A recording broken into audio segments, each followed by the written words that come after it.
حضرت سلمان فارسی رضی اللہ تعالیٰ عنہ گورنر بن گئے. گورنر دسترخوان پہ بیٹھے تھے, کئی ملکوں کے وزیر سفیر آئے ہوئے تھے, کھانا کھایا جا رہا تھا. آپ فرمایا یہ گیا ہے کہ اگر تمہارے ہاتھ سے کھانا دسترخوان پہ گر جائے تو اٹھا کے کھا لو, تو اللہ تمہاری بخشش کر دے گا. دسترخوان بچھایا اس لیے جاتا ہے کہ صاف رہے جگہ. ایک لقمہ گرا تو حضرت سلمان فارسی نے اٹھا کے کھا لیا. مشورے دینے والے بھی بڑے لوگ ہوتے ہیں, ہمارے بچے بھی سمجھاتے ہیں کہ ابا جی حالات بدل گئے, اب دور وہ نہیں رہا. تو ایک نے نا حضرت سلمان فارسی کے کان میں کہا, حضور یہ آپ کیا کر رہے ہیں, یہ لوگ کیا کہیں گے, انہیں کھانا نہیں ملتا, آپ رہنے دیں میں اٹھا لوں گا. آپ نہ اٹھائیں. پکے تھے حضور کی غلامی میں, پکے. اور ان کو انشراح صدر تھا کہ ہم نبی پاک کے غلام ہیں. ایسے نہیں کہ اس بات میں تھوڑی سی پریشانی ہے, وہ ان کو کبھی شوق آیا ہو کہ نہیں تھوڑا سا پینٹ کوٹ بھی ہو ہی جاتا کبھی تو اچھا تھا, معاذ اللہ یہ ڈیزائن بھی تھوڑے, نا پکے کھڑے. کہا کہ حضور آپ یہ کیا کر رہے ہیں, لوگ دیکھ رہے ہیں. تو حضرت سلمان فارسی جلال میں آ گئے. حالانکہ کان میں بات ہوئی تھی, کان میں جواب دے سکتے تھے. فرمانے لگے چپ کر, تو کیا کہتا ہے میں ان 4 دنیا داروں کے لیے اپنے نبی پاک کا طریقہ چھوڑ دوں. فرمانے لگے میں تو مدینے کے باغوں سے کھجوریں اتار کے بیچا کرتا تھا, یہ آج میرے سر پر جو عزت کے بال ہیں یہ محمد عربی کے اگائے ہوئے ہیں, یہ حضور نے مجھے عزت دی. مجھے کچھ شرم آتی ہے کہ میں دیکھوں کہ یہ لوگ جس نے جو کہنا ہے وہ کہے, غرض نہیں, ہم نے تو اپنے محبوب کو راضی کرنا ہے. آپ جب پکے ہو جاتے ہیں نا, پکے فکری طور پر, پھر مزہ آتا ہے, پھر مزہ. آپ یقین کریں میں نے وہ نوجوان دیکھے ہیں جو کہتے ہیں ابا جی آپ برادری کو لے کے چلیں چاہے نہ لے کے چلیں, میری شادی پہ بینڈ باجہ نہیں آئے گا, اس لیے کہ میرا رشتہ مدینے والے رسول کے ساتھ ہے. وہ صاف صاف کہتے ہیں, صاف کہ کام وہ ہوگا جو حضور نے بتلایا ہے. یہاں کوئی جہیز کا مطالبہ نہیں ہوگا, یہاں کوئی غیر شرعی حرکت نہیں ہوگی. آپ مضبوط ہوں حضور کی غلامی, مضبوط ہوں آپ اپنے آپ کو. میں نے ایک تو میں سفر بڑا مجھے کرنا پڑا, تھک گیا ہوں, اور دوسرا یہ کہ زیادہ تقریر لمبی کرنے کی میری طبیعت بھی نہیں ہوتی. ایک دفعہ صحابہ نے مشورہ کیا تھا بیٹھ کے کہ حضرت عمر کا کرتا بڑا پرانا ہے, ان سے کون نیا کرتا پہن. اس کے لیے باقاعدہ میٹنگ ہوئی مسجد میں. نذرانے کس کو برے لگتے ہیں, جوڑے کس کو برے لگتے ہیں, نئے نئے جوتے, نئے نئے ڈیزائن کس کو برے لگتے ہیں. حضرت عمر سے کہنا ہے کہ کرتا نیا پہنے, کہنا چاہیے بالکل جی کہنا چاہیے. بھئی حضور صلی اللہ علیہ وسلم کے زمانہ مبارکہ میں تو جنگوں کا دور رہا, بظاہر اتنی وسعت نہیں تھی. حضرت ابو بکر کے زمانے میں بھی, اب تو بڑے بڑے مال آ رہے ہیں, بحرین سے اتنا مال آیا, مال غنیمت, تو اب سب کو ملتا ہے, تو عمر کو بھی ملتا ہے حصہ, تو ایک کرتا نیا لے لیں, کہنا چاہیے. ایک صحابی کہنے لگے کہنا تو چاہیے, پر وہ شعر بھی بتاؤ جو عمر سے بات کرے, اس کا نام بتاؤ جو کہیں گے. انہوں نے کہا جی ہے ہمارے پاس. کہا کون؟ کہا سیدنا مولا علی شیر خدا, ان سے کہتے ہیں وہ جناب عمر سے بات کریں.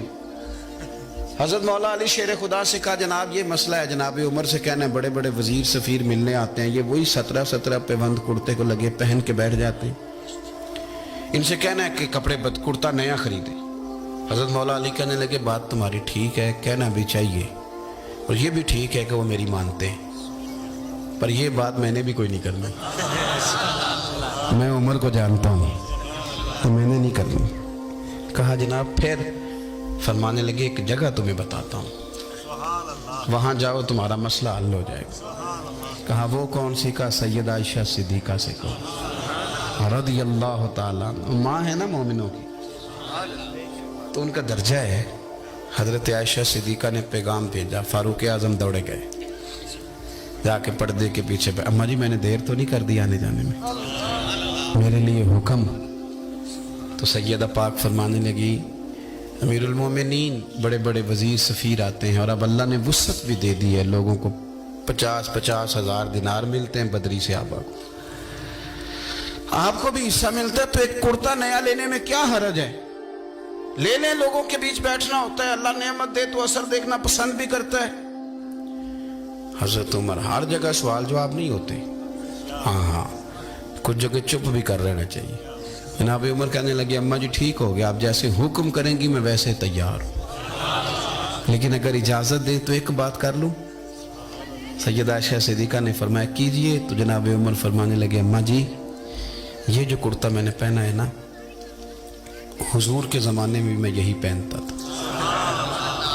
حضرت صدیق اکبر کے ساتھ جب میں بیٹھتا تھا نا، یہی رنگ ہوتا تھا ہمارا۔ ہم نے یوں ہی وقت گزارا، یہی ہماری اصل۔ اسی غریبی میں ہم اکٹھے رہے، اسی میں بدر، احد، حنین، خندق دیکھی۔ آپ کہتی ہیں حکم کرتی ہیں تو میں خرید لیتا ہوں، لیکن یہ وہ میری کیفیت ہے جو حضور کے سامنے دل کرتا ہے اسی طرح نبھا جاؤں۔ لے سجنا سا توڑ نہیں پائی، دل کرتا ہے اگر آپ حکم کریں تو میں حاضر ہوں۔ اللہ اکبر۔ حضرت عمر بات کر کے خاموش ہو گئے تو سیدہ عائشہ صدیقہ ہیجکیاں لے کے رونے لگی۔ کہا عمر آپ جائیے، آپ جو کہتے ہیں وہ ٹھیک ہے۔ صحابہ منتظر تھے کہ ہم پوچھیں گے سیدہ سے کیا بنا۔ حضرت عمر گئے تو وہ لوگ سامنے آئے، اماں جی کیا بنا؟ جناب عائشہ صدیقہ کہنے لگی جو تم کہتے وہ بھی ٹھیک ہے، پر جو عمر کہتا ہے وہ بالکل ہی ٹھیک ہے، وہ بالکل ہی وہ راضی رہتے تھے حضور کے طریقے پر چلتے۔ انشراح صدر تھا، قلبی وابستگی تھی، ذہن کھل گئے، اب انہیں کوئی پریشانی نہیں تھی۔ ایک بات آخر میں اور کرتا ہوں، اس کو بھی سننا۔ یہ قبر حشر کے مسئلے میں جو بڑا بعض لوگ ڈپریشن کا شکار ہو جاتے ہیں نا، بالخصوص یہ کرونا کے دنوں میں، مریں گے تو وہاں کھڑکی کوئی نہیں، دروازہ کوئی نہیں، بالکل ٹھیک ہے۔ ایسی بات یہ جس شخص نے حلال حرام کی تمیز نہیں کی، جس نے غریب پہ ظلم کیا، اللہ اور اس کے رسول صلی اللہ علیہ وسلم کے احکامات کی معاذ اللہ پرواہ نہیں کی، وہ ضرور یہ احساس رکھے کہ قبر جہنم کے گڑھوں میں سے گڑھا ہے، اور وہ ضرور اس بات کو سمجھ لے کہ جس سڑک پہ وہ چل رہا ہے، جو آدمی پاک پتن شریف کی سڑک پہ چڑھے گا تو پاک پتن ہی آئے گا نا، ایسا تو نہیں ہو سکتا کہ سائی وال آ گئے۔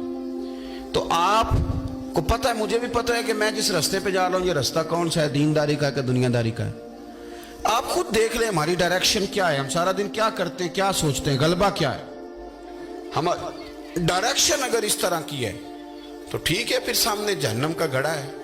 لیکن اگر آپ نے حلال حرام کی تمیز کی ہے، اللہ رسول کے احکامات کا لحاظ کیا ہے، دین کی شرم محسوس کی ہے، آپ کے دل کے اندر وہ ساری کیفیات موجود ہیں، تو پھر جہنم کا گڑھا نہیں ہے قبر۔ پھر آپ مریں گے تو کھڈے میں نہیں جائیں گے، پھر مریں گے تو باغ میں جائیں گے، باغ میں۔ جو میں کہہ رہا ہوں اس کو سوچیں، یعنی کسی کو پتا ہو کہ میں نے ابھی تھوڑی دیر میں باغ میں چلے جانا ہے، باغ، اور باغ بھی معمولی نہیں، روضۃ من ریاض الجنہ، جنت کے باغوں میں سے باغ، تو وہ وہاں جاتے ہوئے ڈرے گا، وہ گھبرائے گا۔ جنت کے باغوں میں سے باغ، اور وہ عالی شان باغ کہ جہاں آنکھ کھلے گی تو پہلی زیارت چہرہ ودعا کی نصیب ہوگی۔ اس ترتیب سے اب آپ قبر کو سوچیں کہ آپ گئے ہیں اور کہاں کہاں چلے گئے، جنت کے باغوں میں سے۔ پتہ کیا ہوا، کسی کو پتہ چل جائے نا میرے ساتھ پلاٹ سستا مل رہا ہے تو پھر فٹافٹ لینے کی کوشش کرتا ہے۔ کسی کو پتہ چل جائے نا یہ چیز بڑی صحیح کی عقیدہ وارد ہی مل رہی، پھر بندہ دیر پھر لپکتا ہے، ڈھونڈتا ہے۔ صحابہ کو سمجھ آ گئی تھی کہ اصل ہمارا وہ باغ ہے جو ہمیں قیامت میں ملے گا، جنت میں۔ پھر وہ نا یہ جتنا ہم پریشان ہوتے ہیں نا کپڑوں کے لیے، گاڑیوں کے لیے، کوٹھیوں کے لیے، فلانی شے کے لیے، مستقبل کے لیے، اتنی پریشانی نہیں تھی، سمجھ آ گئی تھی مسئلے کی۔ انہیں پتا تھا مسافر ہیں، اور مسافر جو ہوتے ہیں وہ ایئرپورٹ پہ جگہ نہیں خریدتے، وہ بس سٹاپ پہ وہ جگہ نہیں خریدتے، وہ ٹرین کے ریلوے اسٹیشن پہ جگہ نہیں خریدتے۔ انہیں پتہ ہوتا ہے کہ پہلی ٹرین سے چلے جانا ہے، وہ آگے جہاں مستقل قیام ہوتا ہے وہاں بندوبست کرتے ہیں۔ ہمارا یہ مسئلہ ہے کہ ہمیں وہ انشراح صدر عقیدے کی مضبوطی چاہیے جو حضور نے داعی اللہ کی شان کے ساتھ ہمیں دی ہے۔ ایک حدیث بخاری کی سنیں تاکہ ہمارا مضمون مکمل ہو۔ صحابہ کرام فرماتے ہیں ایک عورت مرگی کی مریض تھی، وہ حضور کی بارگاہ میں حاضر ہوئی، اس نے بڑے درد سے رو کے کہا کہ یا رسول اللہ صلی اللہ علیہ وسلم مجھے مرگی ہے۔ حضور میں بڑی تکلیف میں ہوں، میرے لیے دعا کر دیں۔ مرغی کا مرض بڑا پریشانی والا ہوتا ہے، انسان کا جسم بھی کام کرنا چھوڑ جاتا ہے، ذہن بھی بے ہوش ہو جاتا ہے بندہ، اعصاب بھی کنٹرول کرتا ہے، وجود بھی۔ اب بڑی پریشانی کی بات تھی، اور پھر عورت کے اندر حوصلہ بھی کم ہوتا ہے۔ اس نے عرض کی حضور مرغی کی مریضہ ہوں، میرے لیے دعا کریں۔ حضور سب کے لیے دعائیں کرتے، لیکن آج انوکھی بات ارشاد فرمائی، فرمایا اگر تو کہے تو میں دعا کروں اللہ تجھے شفا دے، اور فرمایا اگر تو کرے صبر۔ یہ بخاری ہے۔ معنی کیا ہے؟ شارحین کہتے ہیں معنی یہ ہے کہ اگر تو مرغی کے ساتھ ہی گزارا کرے